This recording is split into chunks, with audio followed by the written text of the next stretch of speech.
Hello everyone, my name is Julia. I am a certified Montessori teacher as well as a mum to a 1-year-old and a stepmom to an 8-year-old.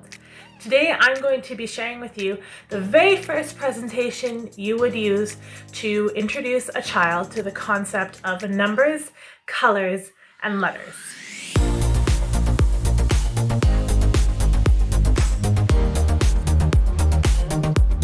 Today, all the materials that you are going to see, I have handmade specifically for this video.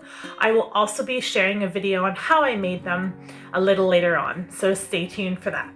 If you want to invest in the Montessori materials for all of these, by all means. However, I have found that it is much easier to hand make your own because not only is it quite expensive to order online and to wait for it to come these days, but for their intended purposes, sandpaper letters, sandpaper numbers, and any of the color boxes are very feasible and easily achievable at home.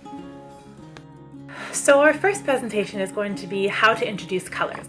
And in Montessori style, you only introduce colors at first in the 3 primary colors, and then you expand from there. So your very first presentation is only going to be presenting on the primary colors. For the introduction of color, I would recommend to introduce this to a child no earlier than 2.5 or 3, because before then, it'll be very hard for your child to be able to connect the word or the name of the color to the color itself. When you are presenting a new concept to a young child especially, it is important to not talk too much. You want to draw their attention to every little move you make and every tiny way that you manipulate whatever material it is you're showing to them. That way, they are concentrating not only fully on what you're doing, but you are also enticing them to want to participate and try it out afterwards because you are being so quiet and drawing all the attention to the movement itself. Also, if you live in a bilingual house like how I do, I would recommend 2 separate presentations to introduce the words in each language rather than jumbling them both together. A precursor to this presentation that you can offer for your child are things like matching pictures to the environment, color matching cards, for example, blue box with a blue box, or finding something around the house that is a certain color. Make sure that your presentation area is quite clear and you can lay out one of each color. At this point, if your child still would need a reminder of the different words, this is when you would use a 3-period lesson. You'd say, this is yellow. This is red. This is blue. Can you point which one is red? Can you point to me which one is yellow? Can you show me which one is blue? What is this? What is this? And what is this? At this point, this could be the end of your first presentation on color. However, if your child is already familiar with the names of each color, after you've laid them all out, you would continue the presentation like so.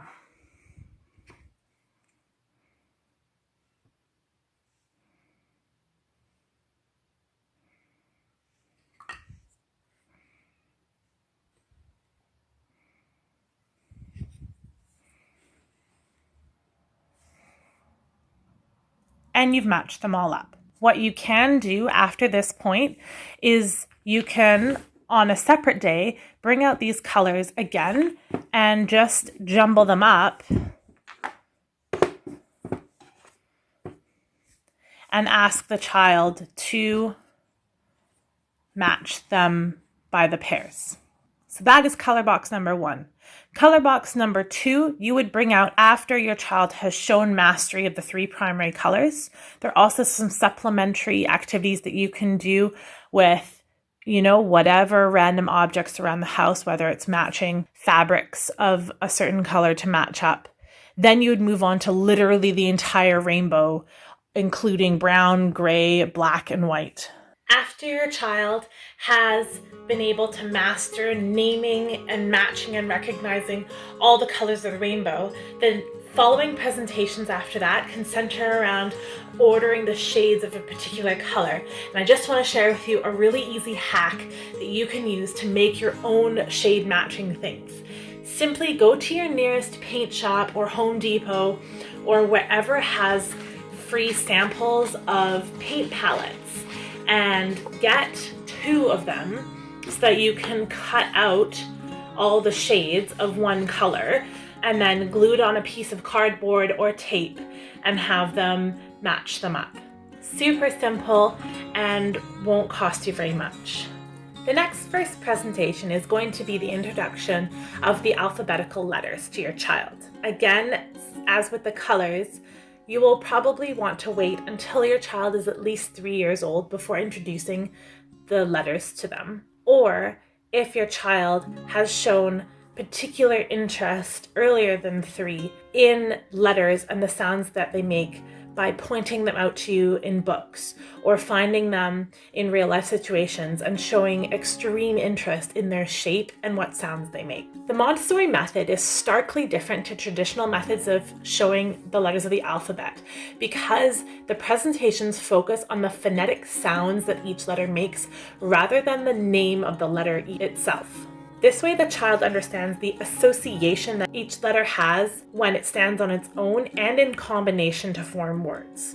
A precursor to the introduction of letters is any sort of language basket where you're matching a picture and its name to an actual physical object, as well as a sound box, which has basically a bunch of little drawers in it, and each drawer has objects that focus on one very specific sound from the alphabet. Today, I'm going to be showing you sandpaper letters, which I made actually just with glitter glue. But the reason why I'm showing you with just very simple glitter on paper today is because my 1-year-old won't be ready for letters for at least another year. And we really don't have the space to store for an entire year a whole set of materials that he's really not going to be using. So set aside the imperfections of the actual material because it's the actions of the presentation that count more in this case. I will also say that typically you do want to have the vowels and the consonants a different color. So in the Montessori material, the vowels are usually pink and the consonants are usually blue.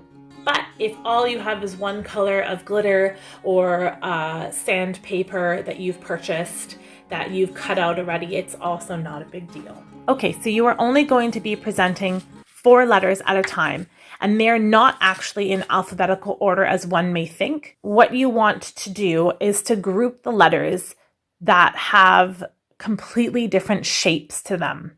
So there's actually a whole bunch of different resources online. I will share a link in the description below of how to group the letters together. So just imagine that these have nice cardboard on the back and are a little more uniform.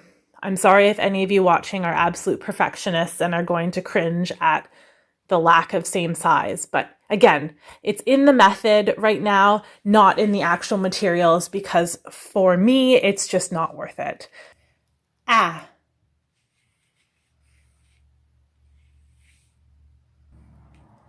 T.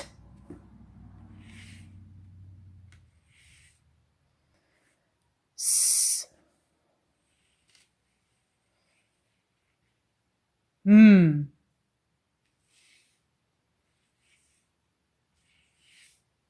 Which one is S? Which one is T? Which one says ah? And which one is M? What is this? What is this? What is this? Which one is this?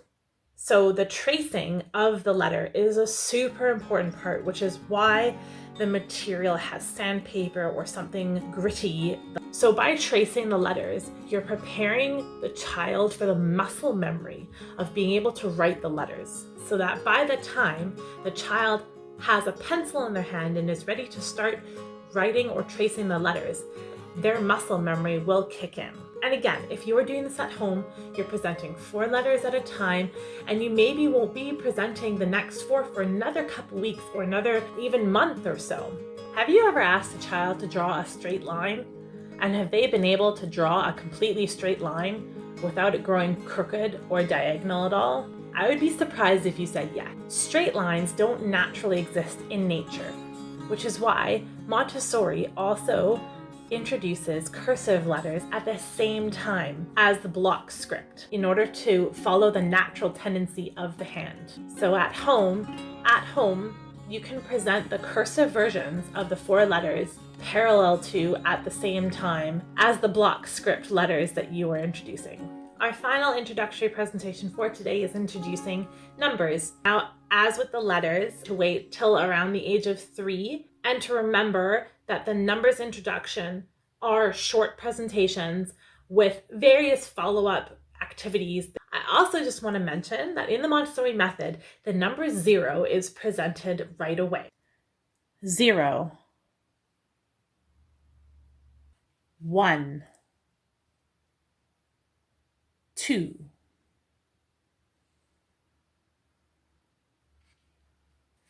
3. Which one is 3? Which one is 1? Which one is 0? Which one is 2? What is this? What number is that? What is that? Which one is this? So there you have it, our 3 introductory presentations, as well as some precursors and then subsequent presentations that you can do at home with your child.